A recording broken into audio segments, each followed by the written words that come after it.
So what's the deal with China's economy looking ahead to 2026? A new report from KPMG gives us a pretty fascinating glimpse. And let me tell you, it's not just about the numbers. It's a story about a massive economic pivot, and we're going to break down exactly what that looks like. Okay, so the big headline number is 4.8%. That's the GDP growth China's projecting for 2026. And yeah, that's a solid figure, but honestly, the real story, the one that really matters, is hiding right underneath this number. Because what's really happening here isn't just about hitting a growth target. It's about a fundamental rebalancing. The government is trying to steer the entire economic ship in a totally new direction. So what's the problem they're trying to solve? Well, it all boils down to this core challenge from back in 2025, a major imbalance between supply and demand. You can think of it as a kind of economic temperature gap.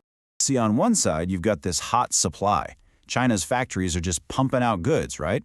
Fueled by strong exports, massive investment in high-tech, and this boom in global demand for AI. But then on the other side, you have cold demand. Back home, the property market is still under a lot of pressure, people are hesitant to open their wallets, and local governments are saddled with a ton of debt. And you can actually see that problem perfectly right here in this chart. The blue line, that's real GDP. It's measuring how much stuff is actually being produced. The red line is nominal GDP, which includes price changes. Now, when that red line dips below the blue one, it's a huge red flag for deflationary pressure. In plain English, there's just so much supply that it's pushing prices down. And that's the gap they have to close. So how is the government supposed to fix this? Well, they're not sitting on their hands. They've got a proactive, two-pronged policy plan designed to warm up that cold domestic demand. First off, the central government is stepping in big time. They're injecting a lot of stimulus into the economy. We're looking at a projected consolidated deficit ratio of 8.9%. Now that's basically the gap between what the government spends and what it brings in. The key takeaway? Beijing is opening the spending taps. And that spending has two very clear goals. Step 1, boost demand. That means getting households to feel confident and start spending again.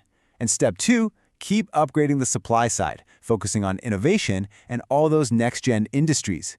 It's not just about making more stuff, it's about making better stuff, which is a huge part of that whole shift from made in China to created in China. Now here's where it gets really interesting. Look at where that money is actually going.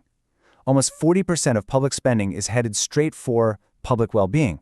We're talking healthcare, education, social security. The strategy here is pretty straightforward. If people feel more secure about their future, they'll be a lot more willing to spend their money today. Okay, so what's the result of all this policy action? It's all about firing up some brand new engines of growth to power the entire economy. And we're already seeing this shift happen. Take a look at this chart. The growth in service retail sales, that blue line, is consistently and significantly outpacing total retail sales. This isn't just about buying more things. It's a real change in behavior. People are spending more on experiences, everything from AR/VR entertainment to a huge boom in digital consumption. Meanwhile, manufacturing is getting a serious high-tech makeover. Investment is picking up again, but this isn't for old-school factories. This money is funding a massive upgrade driven by the government's AI Plus initiative.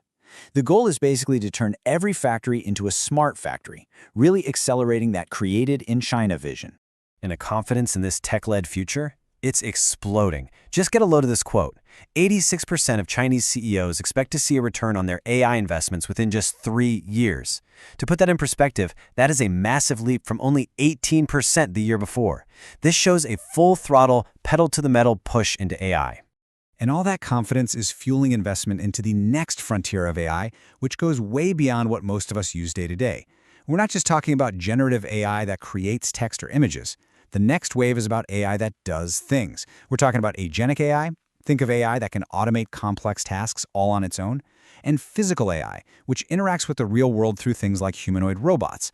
This is where AI moves off the screen and onto the factory floor. All right, so let's zoom out and connect all these dots. What does this all really mean for China's economy in 2026? Here's the big picture summary. That headline growth number, it's targeting around 4.8%. The core strategy? To fix that huge imbalance between the hot supply and the cold demand. How are they doing it? By pivoting hard towards services, advanced manufacturing, and making a massive bet on AI. The ultimate goal here is to build a more sustainable and way more innovative economic model for the future. So this leaves us with a final, really crucial question.